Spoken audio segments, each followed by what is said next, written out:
얘기하듯이 태조 이성계와 이 무학대사는 친구와 같은 막역한 사이로 허물없이 지낸 사이였다고 보죠. 그래서 이 두 사람 사이에 잘 알려진 이야기가 있습니다. 아마 우리 모두가 한 번쯤 들어서 알고 있는 이야기일 겁니다. 어느 날 이성계가 무학대사와 수창궁에서 산책을 하다가 무학대사에게 군신 사이를 떠나서 자네 나와 같이 태조 이성계는 이제 그렇게 나라를 조선을 세운 사람이고 또 한 사람은 조선국의 왕사로서 같은 이제 파트너가 돼서 그렇게 돕는 그런 우리가 사실 군신 관계지만은 친구 같은 막역한 사이가 아닌가. 그러니까 저 말도 편하게 놓고 농담을 하자고 이렇게 제의를 했답니다. 그래서 태조가 이성계가 먼저 무학대사에게 무학대사를 놀리는 놈을 걸었습니다. 무학대사, 내가 보기엔 자네는 꼭 돼지같이 생겼구나. 돼지 상이 무려글쎄 그렇게 얘기를 했습니다. 그런데 이 말에 무학대사는 뜻밖에도 내가 보기에 임금은 부처님상 같습니다. 부처님 얼굴 같습니다. 그렇게 응수를 했습니다. 그러자 머쓱해진 이성계가 아니 우리가 말 놓고 편하게 그렇게 농담을 해놓기로 하고서는 칭찬을 하고 있으면 되나 그렇게 대답을 했습니다. 그래서 무학대사가 말했습니다. 사실 그 말은 내가 임금께 드리는 농담의 말입니다. 사실 돼지의 눈에는 모두 돼지로 보이고 부처의 눈에는 모두가 부처로 보이는 겁니다. 그렇게 대답했다는 그 에피소드가 전해지고 있습니다. 어느 마을에 아무리 어려운 수수께끼라도 다 풀 수 있다고 알려진 아주 지혜로운 노인이 살고 있었습니다. 심술구준한 젊은이가 이 노인을 골탕 먹으려고 짓궂은 계략을 꾸몄습니다. 그는 자신의 등 뒤에 새 한 마리를 감추고 노인에게 제가 손에 쥐고 있는 이 새가 살았는지 죽었는지 알아맞혀보게 할 생각이었습니다. 자, 그래서 이 노인을 찾아가서 어르신, 제 손 안에 있는 새가 죽었습니까? 살았습니까? 라고 한번 물으면서 맞춰보십시오. 그렇게 했습니다. 그러자 노인은 말없이 젊은이 눈을 쳐다봤습니다. 젊은이는 이제 이 노인이 꼼짝없이 이제 아주 내키리하게 말려들어서 이제 봉변을 당할 거라 이렇게 생각하면 속으로 쾌재를 불렀습니다. 한참 동안 침묵이 흐른 뒤에 노인이 이 젊은이에게 말했습니다. 그야 자네가 마음 먹기에 달렸지. 그렇게 얘기했어요. 그 새를 그죠? 죽일 수도 있고 이 노인이 살았다 살아있다라고 그러면 죽일 것이고 죽었다 그러면 살릴 것이고 이게 어쨌든 죽은 것이라 그러면 죽일 것이고 말이죠. 살아있다 그러면 살아있는 상태로 내놓을 것이었으니까. 자, 그래서 이 노인이 그야 자네가 마음 먹기에 달려있지. 어떤 마음을 먹느냐에 따라서 대답이 그렇게 달라질 수 있다라고 이렇게 지혜롭게 대답했습니다. 여러분, 세상 만사가 다 마음 먹기에 달려있다는 말이 있지 않습니까? 재미있는 것은 똑같은 형편과 환경과 조건 속에서도 어떤 사람은 결핍감을 느끼며 살아갑니다. 하지만 어떤 이는 결핍감을 전혀 모릅니다. 싱글벙글하면서 살아갑니다. 입만 열면 감사를 노래하면서 살아갑니다. 설사 결핍이 가득 차 있는 현실 속에 있을지라도 그것을 결핍으로 여기지 않는 사람에게는 더 이상 결핍이 아닙니다. 그러나 아무리 모든 것이 다 갖추어져 있고 완벽하게 그렇게 주어진 조건과 형편 속에 있을지라도 끊임없이 결핍감을 느끼는 사람에게는 그 모든 좋은 것들이 사실은 소용이 없는 겁니다. 남부러울 것이 없는 풍요로움 속에서도 그는 늘 결핍감을 느끼며 살아갈 겁니다. 결국 결핍은 밖에 있는 것이 아니라 사실은 우리 안에 자리 잡고 있는 겁니다. 진정한 결핍은 우리들의 마음과 생각 속에 있는 것입니다. 우리들의 마음 속에 사무치는 결핍감이 자리 잡고 있으면 아무리 많이 가져도 만족이 없고 아무리 많이 마셔도 목마르고 아무리 좋은 환경과 조건 속에 있을지라도 여전히 공허하고 허무할 뿐이기 때문입니다. 이처럼 사람은 누구나 자기 마음 생긴 대로 생각합니다. 자기 마음 생긴 대로 남을 봅니다. 자기 마음 생긴 대로 살아갑니다. 자기 마음 먹는 대로, 그 사람의 마음 그대로. 그래서 그 사람의 마음이 바로 그 사람의 인생입니다. 자, 마음에 없으면 그래서 보아도 보지 못합니다. 들어도 들리는 게 없어요. 우리가 듣는다고 그러지만 들을 마음이 없으면은 듣는 척하는 거지 들려오지가 않습니다. 자, 이 자리에 여러분 다 같이 앉으셨지만 여러분 마음이 어디 있느냐에 따라서 들려지기도 하고 안 들려지기도 하고, 이렇게 듣기도 하고 저렇게 듣기도 할 거예요. 이렇게 깨닫기도 하고 저렇게 깨닫기도 하죠. 똑같은 말씀을 들어도 우리 각자의 마음의 상태에 따라서 전혀 다르게 깨닫고 전혀 다르게 반응하고 받아들일 수가 있는 거예요. 사람은 그래서 누구나 자기 마음 생긴 대로 사는 거예요. 몸은 여기에 앉아있지만 마음은 콩밭에가 있는 사람에게는 아무것도 들리지 않습니다.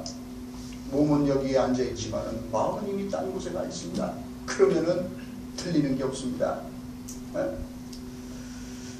자, 그렇습니다. 문제는 여기 있습니다. 그래서 어떤 마음을 갖고 있느냐에 따라서 우리가 우리들의 인생을 풀어가는 수준과 차원이 달라지는 것입니다. 우리는 단 한 번밖에 없는 인생을 살아가면서 수많은 인생의 난제들로 인하여 고민하며 갈등하며 괴로워합니다. 특히 모르는 사람들로부터가 아니라 사랑하는 가족들이나 가까운 이 사람들을 통해서 더 많은 고통을 겪습니다.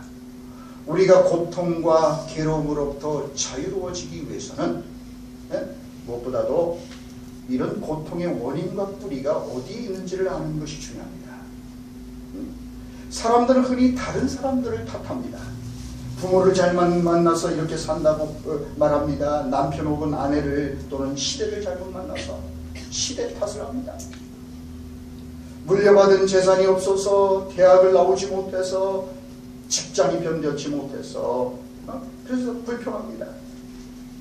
그래서 많은 사람들이 자신이 행복해지려면 더 좋은 남편, 더 좋은 아내, 더 좋은 직장, 더 좋은 조건과 배경과 스펙을 가지고 있어야 된다고 생각합니다. 그래서 많은 사람들이 돈과 명예와 권력의 복을 냅니다. 늘 제가 종종 말씀드리듯이 행선지병, 데스티네이션 디지즈. 그러니까 내가 저런 위치에 오른다면, 내가 저런 조건과 저런 배경, 저런 학벌을 가지고 있다면 나도 행복할 건데, 늘 그 데스티네이션, 그 행선지, 거기에 나는 도착하지 못하기 때문에, 내가 거기에 있지 못하기 때문에 나는 불행하다. 이렇게 생각합니다. 또 어떤 사람들은 서먼 시크릿, 내가 저 사람 같으면, 내가 저 사람 같은 정말 그런 스펙을 가진 사람들, 내가 저 사람 같은 위치에 있으면 나는 행복하지. 늘 그렇기 때문에 나는 저 사람이 아닌 거에 대해서 늘 우리가 사실 스스로를 마음속으로 비교하면서, 난 내가 저 사람 같으면, 내가 저 사람 같은 조건에 있으면, 저 사람 같은 위치에 있다면 부러울 게 없을 텐데, 이런 마음으로 늘 자기를 다른 사람과 비교하면서 그렇게 스스로를 불행하게 만듭니다.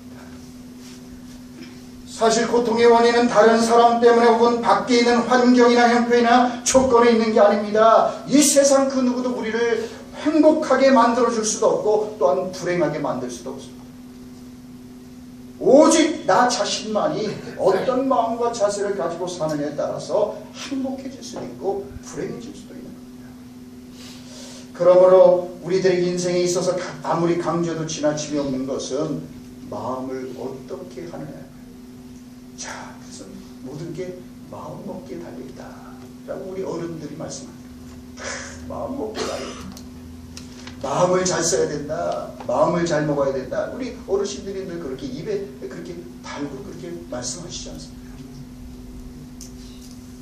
그래서 잠언 4장 23절은 말씀합니다. 모든 지킬 만한 것보다 더욱더 내 마음을 지키라.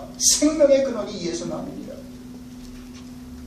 무엇보다도 우리들의 마음과 생각을 힘써 지켜야 된다고 말씀합니다. 그렇다면 왜 힘써 마음과 생각을 지켜야 된다고 말씀하는 걸까요?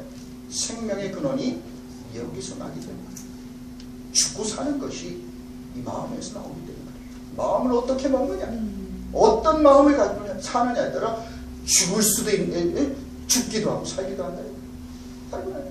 여러분 좋지 않습니까? 수많은 사람들이 인생의 벼랑 끝에서 말이죠, 스스로 극단적인 선택을 해요. 왜?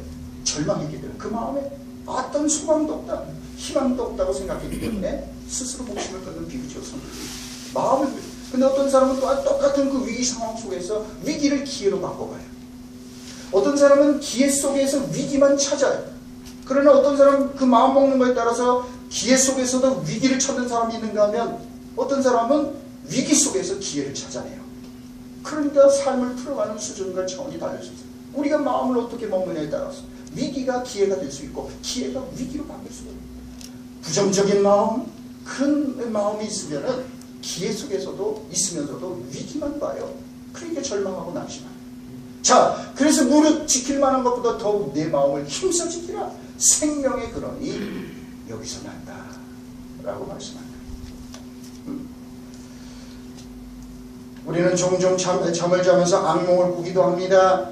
꿈속에는 그것이 실제 상황처럼 느껴집니다. 그래서 악몽을 꾸다가 식은땀을 흘리며 벌떡 일어나기도 하지 않습니까?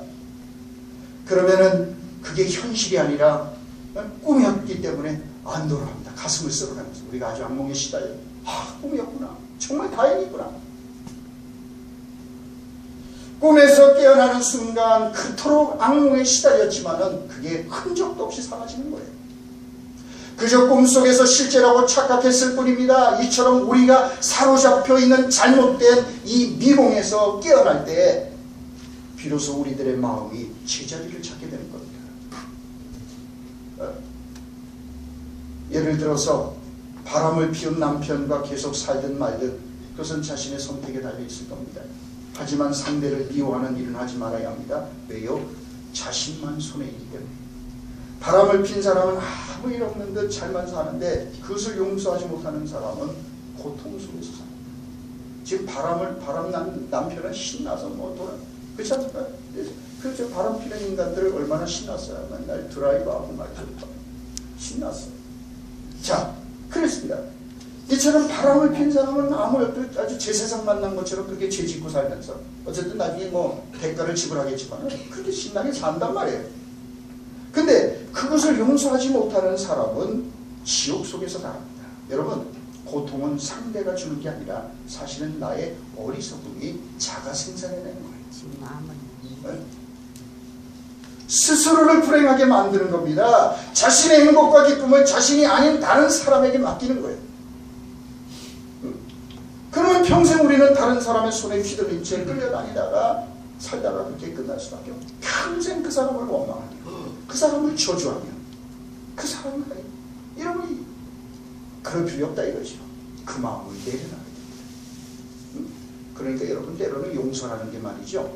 상대방 우리를 해롭게 하는 사람에 대한 게 아니에요. 사실 용서의 진정한 의미는 나를 위한 겁니다. 내가 용서를 해야만 내가 그 사람부터 노임을 받아서 자유해지는 겁니다. 용서를 못하고 속에 원한을 품고 있어 보세요. 평생 그거에서 사로잡혀서 그 미몽에서 깨어나지 못해요. 질질 끌려다녀요. 그래서 힘들 때마다 내가 그 왼수 때문에 그러면서 늘 자기를 불행하게 만든단 말이에요. 여러분 그렇습니다. 그래서 우리가 사로잡혀 있는 잘못된 마음의 미몽에서 깨어날 때 그때 우리는 비로소 우리 마음의 진정을 찾게 되는 거예요. 악몽에서 깨어나면 아무것도 아니잖아요. 그것처럼 말이죠. 그러니까 되게 중요한 것은 먼저 우리들의 마음을 새롭게 하는 겁니다. 하나님의 마음을 먹어야 하는 겁니다. 우리들의 인생의 생사화복이 하나님께 달려있고 하나님이 주관하시기 때문에 하나님의 마음을 먹는 겁니다. 여러분 신앙생활 별게 아니잖아요. 하나님의 마음을 우리가 담고 그 마음을 먹는 거예요. 우리 마음 내려놓고 말이죠. 네? 사람은 누구나 집에서 삽니다. 자택이든 전셋집이든 월셋집이든 오피스텔이든 원룸이든 간에 집에서 살기 마련입니다. 그리고 집에는 주인이 있기 마련입니다. 그래서 사람 사는 집에 가보면 사람의 온기가 있기 마련입니다. 하지만 빈집에 가면 썰렁합니다. 거미줄이 쳐지고 온갖 벌레들이 가득 차게 됩니다. 종종 시골에 버려진 폐가를 가보면 사람이 살지 않는 빈집들은 마당까지 풀이 무성하고 집이 금방 쓰러질 것 마냥 그렇게 허물어져가요. 아무리 근사하게 잘 지은 집일지라도 주인이 떠나버린 주인이 없는 그런 빈집이 되면 흉가로 변합니다. 아주 볼썽사납고 그리고 그런데 신기한 건 말이죠. 다 쓰러져가는 초가집일지라도 사람이 사는 집은 안 무너집니다. 근데 아무리 잘 지은 것 같아도 사람이 없는 집은 금방 벽이 푹 무너지고, 시골에서 우리가 그런 모습 많이 봤어요.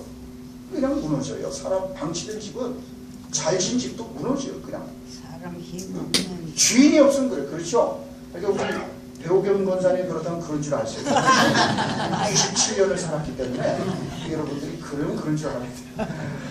그냥 사람이 안 사는 집은 말이죠, 거의 쉽게 무너져요.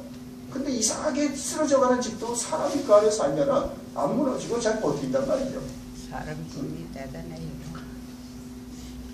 여러분, 그래서 사람들은 부지런히 자신들의 집을 가꾸고 돈을 들여 관리를 합니다. 마찬가지로 우리들의 마음의 집 또한 빈집이 될 때 위기를 맞게 되는 거예요.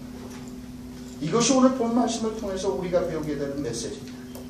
오늘 우리가 읽은 본 말씀을 통하여 주님은 빈집의 참상이 무엇인가를 우리에게 일깨워 주십니다. 그래서 우리가 가장 먼저 힘써 지켜야 될 것이 무엇인지를 우리에게 일깨웁니다. 오늘 본문에서 주님은 떠났던 귀신이 다시 돌아와 나중 상황이 처음 상황보다 더 나빠진 어떤 사람의 이야기를 들어서 그렇게 들려줍니다. 주님은 이 비유 말씀을 귀신 축출을 둘러싼 논쟁의 맥락에서 말씀합니다. 바로 이 앞단락에서 예수님은 벙어리 귀신 들린 사람을 고쳐주십니다. 말도 못하고. 자, 그래서 여러분 22절부터 24절을 앞에 읽지는 않았던 앞으로 가서 보면은, 그때 귀신 들려 눈 멀고 말 못하는 사람을 데리고 왔거늘 예수께서 고쳐주심에 그 말 못하는 사람이 말하며 보게 된지라. 무리가 다 놀라 이르되 이는 다윗의 자손이 아니냐니. 바리새인들은 듣고 이르되 이가 귀신의 왕 바알세불을 힘입지 않고는 귀신을 쫓아내지 못하니라 하거늘. 예수님께서는 앞을 보지 못하고 또 이 말을 못하는 귀신 들려서 고통당하는 사람을 고쳐주십니다. 축사를 하십니다. 그러자 바리새인들은 그가 귀신들의 두목인 바알세불의 힘을 빌려서 귀신을 내쫓는다라고 비난을 합니다. 여러분, 마음이 뒤틀려도 한참 뒤틀린 사람들이었습니다. 귀신에 사로잡힌 채 살아가려던 사람이 회복된 것을 보고도 그들은 함께 기뻐하고 축하해 주기보다는 오히려 예수님을 비난합니다. 삐딱한 마음을 가지고 있었던 그들은 현실을 있는 그대로 보지 못하고 받아들이지도 못합니다. 받아들여야만 하는 것을 받아들이지 않습니다. 그들은 오히려 예수님을 바알세불의 하수인으로 낙인 찍으려고 합니다. 그런 그들에게 주님께서 뭐라고 말씀하셨습니까? 28절 말씀을 한번 보실까요? 자, 12장 28절 말씀을 보면은, 그러나 내가 하나님의 성령을 힘입어 귀신을 쫓아내는 것이면 하나님의 나라가 이미 너희에게 임하였느니라. 하나님의 나라가 이미 너희에게. 예수님께서 귀신을 쫓아내는 것, 이건 뭐냐면 이미 이 땅 속에 하나님의 나라가, 하나님의 통치가 이미 현재 진행형으로 역사하고 있다는 가장 중요한 표지라는 거예요. 왜? 이 악한 세상이 어둠의 세력, 이 사단의 세력의 종로로 타는데 하나님께서 들어오셔서 그 어둠의 세력들을 내쫓으니까 이미 하나님 나라가 이미 여기 시작됐다는 중요한 사인이 바로 귀신 축출인 거예요. 예수님께서 그렇게 말씀하는 거예요. 자, 하지만 바리새인들은 그것을 곡해서 귀신의 왕 바알세불의 농간이라고 일축하고 비난합니다. 그래서 아무리 강조해도 지나치면 눈 감게 하는 받아들이는 능력이라는 걸 우리가 잊지 말아야 합니다. 이 받아들이는 능력, 소화시키는 능력, 이게 우리 인생에 있어서 너무나도 중요합니다. 바리새인들은 주님께서 하시는 일을 바알세불이 하는 것으로 받아들입니다. 그러니 점점 더 하나님으로부터 멀어질 수밖에 없는 겁니다. 점점 더 나빠질 수밖에 없는 거예요. 처음보다도 오히려 낮은 성편이 더 안 좋을 수밖에 없는 거예요. 이게 오늘 비극이라고 주님께서 오늘 본문을 통해서 우리 말씀합니다. 알프스산을 올라가고 있던 두 남매가 있었습니다. 앞에 가는 오빠는 자꾸 발에 걸리는 돌멩이 때문에 온갖 불평을 하면서 올라갔습니다. 그때 뒤를 따라가던 여동생이 말했습니다. 오빠, 이 바위들, 이 돌멩이 때문에 우리가 이 가파른 산을 미끄러지지 않고 그렇게 올라갈 수 있잖아. 그러니까 불평하지 말고 감사하며 올라가자고. 자, 똑같은 돌멩이를 보면서 이것은 나의 발을 아프게 하는 걸림돌이라고 마음으로 받아들이면 괴롭지만 그 돌멩이를 밟고 앞으로 나아갈 수 있는 디딘 돌이라고 받아들이면 그건 감사한 돌이 됩니다. 똑같은 돌이라도 우리가 어떤 마음과 자세로 받아들이느냐에 따라서 누군가에게는 디딘 돌이 되고 누군가에게는 그게 걸림돌이 되는 거예요. 똑같은 돌이지만 우리가 어떤 마음으로 받아들여서 소화시키고 사느냐에 따라서 여러분 그렇게 달라질 수가 있는 거예요. 그러므로 모든 것이 다 마음먹기에 달려있는 것처럼 받아들이는 마음이 중요합니다. 진리를 받아들일 때 거기서 새 사람의 역사가 이루어지는 거예요. 하나님의 말씀을 우리가 받아야 됩니다. 그때 하나님의 말씀이 하나님 말씀이 될 겁니다. 내가 판단하고 하는 게 아니라 진리를 말씀을 그대로 수용하는 거예요. 그러면 바로 우리가 새 사람이 될 겁니다.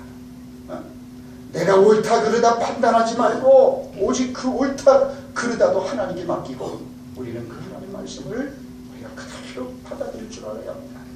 받아들일 수 있는 힘이 축복입니다. 우리는 하나님의 말씀을 믿음을 받아들이는 만큼 복된 삶을 살아갈 수 있는 겁니다. 여러분 보십시오. 성경에 나오는 세리와 창기, 죄인들, 어떻게 보면 무지렁이 같은 인생들, 이런 인생들이 어떻습니까? 마음을 활짝 열고 예수님을 받아들였잖아요. 그래서 그들은 새로운 삶을 살았어요. 그런데 반면에 바리새인이나 서기관들이나 이 율법학자들 뭔가 좀 잘났다고 생각하는 똑똑하다고 자부하는 인간들, 그래서 오히려 예수님을 거부하고 받아들이지 않았어요. 결국 그래서 그들은 파멸의 길을 걸어갔단 말이죠. 이것이 오늘 본문 말씀을 통하여 주님께서 지적하고 계시는 문제입니다. 주님께서 귀신 들린 자들을 고쳐주시는 것은 이미 하나님 나라가 우리 안에 들어와 역사하고 있다는 증거입니다. 하지만 삐딱한 마음을 가지고 있었던 서기관들과 이 바리새인들은 이 하나님 나라를 바알세불의 역사로 받아들입니다. 하나님의 나라의 역사를 이렇게 왜곡합니다. 하나님 나라의 도래를 부정합니다. 이미 도래한 하나님의 나라의 현실에 눈을 감은 이들은 불행합니다. 그들은 해가 이미 중천에 떠올랐는데도 불구하고 눈을 뜨지 않는 어리석은 사람들이에요. 여러분 지금 태양이 중천에 떠올랐는데 눈을 감고 보지 않는 사람에게는 태양이 떠올랐어도 소용이 없는 거예요. 아무리 태양이 찬란하게 빛이 나도 지하 어두컴컴한 데 가서 한 줄기 빛 들어오지 않는 캄캄한 지하에 문을 걸어 담그고 있는 사람에게는 태양이 빛나고 있지만 그에게는 아무 의미가 없는 거예요. 이게 바로 어리석은 마음이랄 거예요. 자, 그렇습니다. 해가 중천에 떠올랐는데도 한사코 눈을 뜨지 않는 어리석은 사람들. 이게 바로 바리새인들이고 서기관들이고 율법학자들, 이 사람들, 이 잘난 사람들. 볼 마음이 없기 때문에 그들은 마땅히 보아야 할 것을 보지 못합니다. 받아들이는 마음이 없기 때문에 그 귀하신 예수님을 복된 복음을 받아들이지 못합니다. 그래서 오히려 어떻게 돼요? 더 나빠집니다. 더 악해집니다. 하나님 나라에서 점점 더 멀어집니다. 여러분 그 마음이 병들었기 때문입니다. 그래서 거듭 말씀드리지만 사실 우리가 접하게 되는 정보나 지식이 그 자체가 문제가 아니라 그 어떤 마음으로 우리가 받아들이냐에 따라서 이게 더 중요합니다. 여러분 부정적으로 우리가 뭘 받아들이기 시작하면 그 지식과 정보라는 것은 더해질수록 더 우리를 하여금 부정적인 쪽으로 굳어져가게 만드는 거예요. 사태를 더 나빠지게 만드는 겁니다. 정보와 지식을 접하면 접할수록 더 부정적으로 확신하게 되는 겁니다. 여러분 우리가 잘 알듯이 가데스 바라에서 12명의 정탐꾼을 보내서 40일 동안 가나안 땅을 정탐하게 하잖아요. 자, 그런데 여러분 그 10명의 다수결에 이 사람들이 가져온 정보는 어떤 거예요? 아주 부정적인 거예요. 그리고 이스라엘 백성들은 여호수아와 갈렙이 말하는 그 땅을 속히 올라가서 취하자. 그들은 우리의 밥이다. 하나님께서 우리에게 이미 붙여주신 땅이다. 빨리 올라가 취하자. 이 하나님께서 말씀하신 이 약속을 받아들이는 게 아니라 10명이 가지고 온 부정적인 보고서, 그 정보를 이 사람들 받아들였어요. 그러니까 여러분 그래서 그 땅에 가서 정탐한 그 많은 그 땅에 대한 지식들, 정보들, 견고한 성읍이 있고 거기에 안압자손들의 후예들이 살고 있고 아주 난공불락의 여리고성과 같은 그런 요셉 같은 성읍도 있고 뭐 등등의 많은 그 땅에 대한 수많은 정보가 오히려 어떻습니까? 이들이 부정적인 마음이 가지고 있으니까 그 정보가 오히려 아이고 우리는 그 땅 올라가면 우리는 죽는다. 그 사람들에 비하면 우리는 메뚜기에 지나지 않는다. 그 땅은 거민을 삼키는다. 여러분, 그 많은 좋은 정보와 지식 자체가 이 부정적인 마음을 갖고 있으면 오히려 더 그 부정성을 더 확대하고 더 강화시키는 쪽으로 가는 거예요. 이게 중요한 건 뭐냐면 마음이 이처럼 우리들의 마음과 생각이 부정적으로 굳어지기 시작하면 어떤 사건을 통해서도 점점 더 악해집니다. 점점 그쪽으로 굳어져 갑니다. 그래서 저주이고 심판이 아닐 수 없습니다. 아무리 사실과 진실을 이야기해도 부정적으로만 받아들입니다. 자신들이 믿고 싶은 대로만 믿습니다. 여러분, 그래서 예수 그리스도께서 오셔서 귀신을 내쫓아 주시고 그 귀하신 예수님께서 하나님 나라에 말씀을 하는데 바리새인 서기관 이런 사람들은 계속해서 그 말씀을 들으면 들을수록 오히려 그 말씀부터 더 멀어지고 하나님부터 점점 더 멀어져요. 그리고 예수 그리스도를 아주 죽이려고 작정을 하고 아주 계획을 짜서 예수님을 제거해요. 세리와 창기와 죄인들은 그 말씀을 들으면 들을수록 더 가까이 와요. 그래서 하나님 나라에 들어가고 구원을 받아서 새로운 삶을 얻어요. 어떤 마음으로 똑같은 예수, 똑같은 그 시대에 태어나서 그 시대를 살지만 동시대를 살지만 어떤 마음을 가진 따라서 이처럼 하나님부터 더 멀어지기도 하고 또 더 가까워질 수 있다. 똑같은 예수, 똑같은 말씀, 똑같이 신앙생활을 하고 똑같은 동시대를 살지만 우리가 가지고 있는 마음의 자세히 여하에 따라서 우리는 전혀 다른 삶을 살아가게 되는 겁니다. 자, 그렇기 때문에 주님께서는 우리가 힘써 지켜야 될 것이 바로 마음이다 라고 그렇게 말씀한 거예요.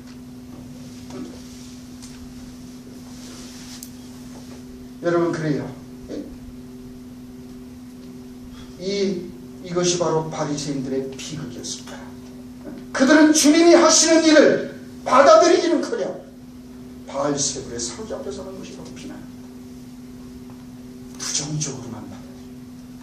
그러니 여러분, 그 좋으신 예수님으로부터 멀어질 뿐만 아니라 이들의 상태는 어떻게 해요? 처음보다 나중에 더 나빠진 거예요. 오늘 비유의 말씀 통해서 처음보다 나중, 이게 오히려 더 악화되는 거예요. 더 나빠지는 거예요. 예수님이 오시기 전보다도 오히려 오신 뒤에 오히려 그게 축복이어야 되잖아요. 그걸 받아들이는 사람에게는 축복이고 은혜지만 받아들이지 못하는 사람에게 예수님의 심판이 되고 재앙이 되고 그들에게 저주가 되는 거예요. 예수님이 오히려 걸려 넘어지는, 누군가에게는 예수님께서 디딤돌이 되지만은 어떤 이들에게 예수님이 걸림돌이 돼서 거기 걸려 넘어지는, 이게 바로 서기관들, 바리새인 같은 유대인들입니다. 오늘 본문에서 주님께서 하시는 이야기의 초점이 거기 있는 겁니다. 그래서 에베소서 4장 22절 24절은 말씀합니다. 너희는 유혹의 욕심을 따라 썩어져가는 구습을 따르는 옛사람을 벗어버리고 오직 너희의 심령이 새롭게 되어 하나님을 따라 의와 진리의 거룩함으로 지으심을 받은 새 사람을 입으라. 무엇보다도 뭐가 새로워져야 된다고요? 오직 너희의 심령이 새롭게 된다. 여러분, 우리가 장롱을 이쪽에 있는 걸 저쪽에 놓고 도배를 하고 커트를 새로, 새 자동차를 사고 새 집에 들어가 산다고 해서 새 사람 되는 건 절대가 아닙니다. 우리의 심령이 새로워지지 않으면 아무리 새 집에 들어가서도 소용이 없습니다. 예수 믿고 중요한 건 그래서 우리의 이 중심 구조를 바꿀 거예요. 이게 중심 구조가 바뀌지 않으면 오래 믿었어도 소용없고 세월 오래 가서 중직자가 됐다고 소용없어요. 다 그 사람에서 우리 스스로를 속이는 거예요. 속지 말아야 합니다. 목사면 뭐 할 겁니까? 목사면 우리의 중심 구조가 예수를 만나서 심령이 새로워지지 않으면 사실은 소용이 없는 거예요. 여러분, 그렇습니다. 자, 그래서 주님께서는 오늘 이 비유의 말씀을 통해서 바로 이 바리새인들과 서기관들의 현실이 바로 이 귀신이 더러운 귀신이 나간 사람과 같은 형편에 처해 있다는 거예요. 이제 귀신은 떠나갔습니다. 그 집 곧 마음은 비고 청소되고 수리되었습니다. 하지만 결정적인 문제는 깨끗이 청소되고 수리되었지만 그 집이 뭐예요? 텅 비어 있었다는 사실이에요. 자, 보십시오. 그래서 오늘 12장 44절 45절 보십시오. 이에 이르되 내가 나온 내 집으로 돌아가리라 하고 와보니 그 집이 비고 청소되고 수리되었거늘. 여러분, 그 집이 어떻게 해요? 청소되었습니다. 수리됐습니다. 깨끗하게 수리도 됐고 청소도 됐어요. 그런데 문제는 뭐라고요? 그 집이 비고 비었다는 거예요. 이 비었다는 게 문제가 있다는 겁니다. 이게 비어 있어요. 청소도 있고 수리도 있고 깨끗이 모든 게 다 정돈됐는데 주인이 없다는 거예요. 주인이 비었다는 거예요. 그래서 45절 말씀 보십시오. 이처럼 비어 있을 때 어떤 일이 일어나는 겁니까? 우리의 집이, 우리의 마음의 집이 비어 있을 때 어떤 일이 일어나는 거예요? 45절. 이에 가서 저보다 더 악한 귀신이 7을 데리고 들어가서 거하니 그 사람의 나중 형편이 전보다 더욱 심하게 되느니라. 이 악한 세대가 또한 이렇게 될다. 이 악한 세대가 꼭 이와 같이 될 것입니다.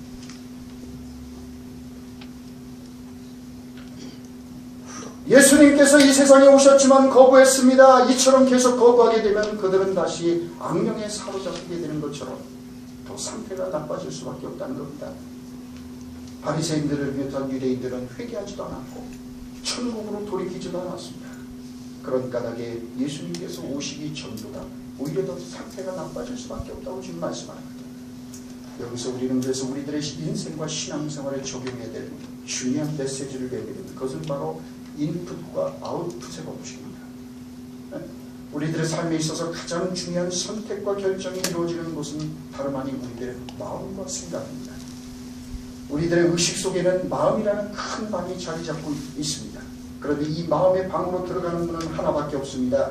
우리들의 마음에 영향을 미치는 것들은 다 이 문을 통하여 우리들의 마음의 방 안으로 들어가서 영향을 미칠 수가 있습니다. 이 문을 지키는 경비병이 있습니다. 그것은 바로 의식입니다. 우리의 의식. 이 의식이라는 경비병의 임무는 우리들의 마음의 방해에 대한 출입을 일정한 규칙과 범주에 따라서 제한하는 거예요. 그래서 어떤 것은 받아들이고 어떤 것은 거부하고, 이걸 우리의 의식이라는 이 경비병이 끄자는 거예요. 그래서 우리 마음의 방 안에 어떤 것을 불러들일 것인지, 어떤 것을 받아들일 것인지, 어떤 것은 거부할 것인지를 이 의식이 그걸 갖다가 이제 제한하는 거죠. 우리가 처음 이 땅에 태어났을 때 그 마음의 방에는 아무것도 없습니다.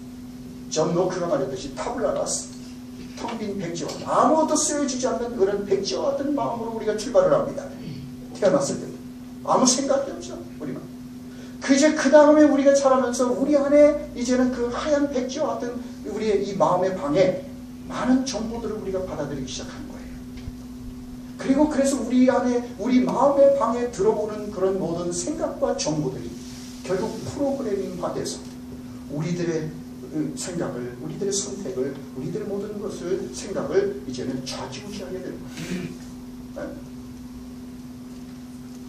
자, 그렇기 때문에 우리들의 인생에 있어서 정말 중요한 게 뭐냐? 그래서 우리 마음 속에 어떤 것을 받아들이느냐. 인풋의 법칙. 우리 안에 들어오는 정보, 우리가 받아들이는 것, 우리 마음으로 우리가 수용하는 것들, 그래서 우리들의 마음의 방에 차곡차곡 쌓여지는 바로 그것이 우리들의 인생에서 나가는 것을 결정합니다. 인풋이 아웃풋을 결정합니다. 여러분, 우리 안에 있는 것만 우리는 줄 수가 있어요. 우리 안에 없는 것은 우리는 줄 수가 없습니다. 네? 자, 그래서 마태복음 12장 35절 여러분 바로 앞부분인데 예수님께서 그 맥락에서 말씀하잖아요. 선한 사람은 그 쌓은 선에서 선한 것을 내고 악한 사람은 그 쌓은 악에서 악한 것을 내느니라. 그 사람 속에 들어와 있는 인풋, 거기서 그래서 그 안에 선한 것만 가득 채워진 사람은 그 선한 것밖에 안 나와요. 입을 열어도 선한 말, 덕을 씌우는 말이 나와요. 그러나 그 속에 쌓은 것이 악한 건 입만 열면 더러운 말, 부정적인 것, 안 좋은 것, 이 나오는 거예요. 그 사람의 속에 있는 것, 그 사람의 마음의 방에 쟁여져 있는 게 그게 그 사람에게서 나오는 걸 결정해요.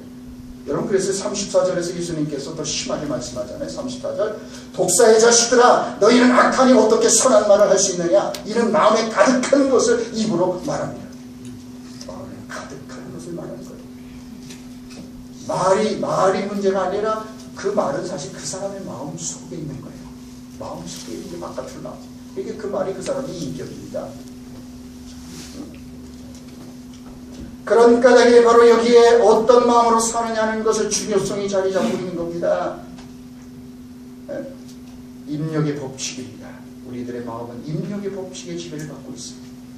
우리들의 마음속에 어떤 것을 우리가 받아들이에 따라서 결국 우리는 어떤 사람으로 살아갈 것인지, 그리고 우리 속에서 우리 인생에서 나올 것이 열매가 결정되고 있다는 사실을 잊지 말아야 합니다. 인도 캘커타에서는 쥐를 죽이지 않는다고 그러죠. 그곳의 동물관리 공무원들은 쥐를 잡아서 몇 킬로미터 떨어진 곳에 털어놓습니다. 쥐는 사람들의 식량을 먹어버리고 질병을 퍼뜨리는 해로운 동물이지만 그들의 세계관에 따르면 그들은 그런 더러운 동물도 인간과 동일하게 보호해야 된다는 거예요. 왜요? 그들은 유네소를 믿어서 그 쥐새끼가 자기들의 조상일 수 있고 할아버지일 수 있고 할머니일 수 있고, 그래서 이번에는 쥐로 태어나지만 다음 세상에서는 다시 인간으로 환생할 수도 있기 때문에 쥐를 죽이지 않습니다. 그리고 오히려 더 나가서 끔찍한 거는 그 쥐를 숭배를 합니다. 인도 대슈록에 있는 카르니 신전은 쥐를 숭배하는 곳입니다. 사람들은 쥐를 위해서 날마다 설탕과 코코넛을 담은 그릇을 그 신전 앞에 갖다 놨습니다. 인도에서 수억 명의 사람들이 굶주린 채 살아가는데 쥐를 위해서 맛있는 음식을 갖다 바치는 겁니다. 그들이 믿는 힌두교는 소를 성스럽게 여기고 심지어는 소를 우리 어머니다 라고 부릅니다. 그래서 인도의 어느 도시에서는 운전면허 시험에 이런 질문이 나온다고 합니다. 운전을 하다가 사람과 소 둘 중에 하나와 부딪힐 수밖에 없는 상황이었을 때 어느 쪽을 선택하겠는가? 정답은 뭘까요? 네? 여러분, 소라고 대답하는 사람은 운전면허 시험에서 떨어집니다. 사람을 부딪혀야 돼서. 왜냐하면 소는 힌두교에서 숭배하는 그런 신이기 때문에. 그러니까 소와 부딪히겠다. 그럼 그 사람은 죽었다 깨어나도 운전면허 못 따는 거예요. 인도 국민을 지배하고 있는 힌두교라는 이 잘못된 세계관, 잘못된 가치관이 그들의 마음속에, 아니 이게 카스트 제도부터 시작해서 그게 그들의 마음속에, 심령 속에 박혀 있습니다. 그 세상이 그렇게 만들어지는 거예요. 어디 쥐새끼들한테 경배를 하고 말이지. 어디 그 소를 그 다 때려잡아갖고 저 배고픈 사람 먹이면 나 좋겠는데 그게 어슬렁 걸어다니는데 그러면 소를 막 굶어 죽는 사람들이 있는데 그 소를 갖다 숭배하고, 이게 얼마나 웃기는 얘기입니까? 여러분, 이 마음이 그 세계가 어떤 것이든 쓰레기 같은 것이 그 사람의 마음속에 들어오면 쓰레기 인생이 되는 거예요. 싸구려 가치관이 들어오면 그 백성은 싸구려 백성이 되는 거예요. 싸구려 민족이 될 수밖에 없어요. 자, 그렇습니다. 그래서 우리는 생각해야 합니다. 우리들의 마음을 힘써 지켜야 돼요. 여러분, 그렇습니다. 그래서 우리들의 마음의 빈집과 같이 되어서는 안 된다고 주님 말씀하는 거죠. 우리들의 신앙생활도 빈집이 되지 않도록 해야 합니다. 힘써 주님을 모셔드려야 합니다. 말씀을 받아들여야 합니다. 우리들의 신앙생활이 빈집 신앙생활이 되지 않도록 해야 합니다. 나의 예배생활이 석빈 강정처럼 비어있지는 않습니까? 나의 헌신과 봉사가 겉으로는 그럴듯해 보이지만 사실 입만 구성한 무화과처럼 그렇게 비어있는 건 아닙니까? 열매 없이. 나의 말씀 생활, 기도 생활이 비어있지는 않으세요. 그래서 오히려 처음 믿을 때보다 갈수록 더 시원찮아지고 더 별별 없어지고 더 사실 시들고 있지만 내 신앙생활이, 내 봉사생활이 텅 빈 집처럼 그렇게 겉은 그럴듯하고 시장은 그럴듯한데 내용이 없어서 비어있어서 처음보다도 오히려 나중이 그러잖아요. 그래서 예수님께서 처음 믿은 자가 나중 될 것이고 나중 믿은 자가 먼저 될 것이고 오히려 거꾸로 가고 있지는 않지. 돌아봐야 된다라고 주님께서 우리에게 도전합니다. 여러분, 우리들의 인생은 결코 계속되지 않을 겁니다. 우리들의 인생의 유통기한이 얼마나 더 남았다고 생각합니까? 이제 우리에게 남은 인생의 시간도 의미 있고 가치 있고 보람 있는 일로 채워가야 합니다. 무엇보다도 힘써 하나님의 뜻을 이루는 삶의 스토리로 우리가 채워가야 합니다. 우리들의 신앙생활이 빈집이 되지 않다. 하나님의 거룩한 것으로 자꾸 우리가 채워가야 합니다. 그래야만 거기서 선한 것이 나와요. 우리들의 시간을 채워야 합니다. 타임지가 선정한 가장 영향력 있는 인물 100명 가운데 한 사람으로 들었던 여러분 오프라 윈프리를 잘 알 겁니다. 그녀는 미국 최고의 토크쇼를 진행하던 그런 흑인 방송인입니다. 그녀는 우리가 잘 알듯이 사생아로 태어납니다. 아버지가 누군지도 모릅니다. 3살 때부터 할머니에게 매를 맞으며 자랐고 한 번도 칭찬을 받은 적이 없었습니다. 그녀는 즐겁고 나는 흑인으로 태어나 왜 이렇게 매만 맞으며 살아야 될까? 나도 사람답게 살고 싶다고 자신의 인생을 감탄했습니다. 9살 때부터 여러 사람에게 강간을 당했고 14살에는 자신도 사생아를 낳았습니다. 20대까지 남자와 마약에서 깨어나지 못하는 그야말로 타락한 인생을 살았습니다.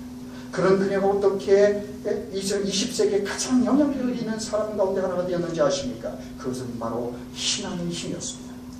그녀는 삶의 수렁 속에서 하나님의 말씀을 붙잡고 눈물로 기도했습니다. 자신의 힘으로는 불가능했지만 하나님을 향한 믿음으로 무릎을 꿇었을 때 그녀의 인생이 역전되기 시작했습니다. 연일 신문과 잡지에서는 그녀의 어두웠던 과거를 다뤘습니다. 그리고 기자들은 노골적으로 그녀에게 당신은 사생아 출신이 아닙니까? 한때 마약을 했었고 당신 자신도 사생아를 낳은 사람이 아닙니까? 그녀가 유명해졌을 때 그의 뒤를 캐서 어떤 이런 언론들이 조롱했어요. 그녀는 이런 조롱에 대해서 한마디로 일축해버렸습니다. So what? 그래서 어쨌다는 겁니까?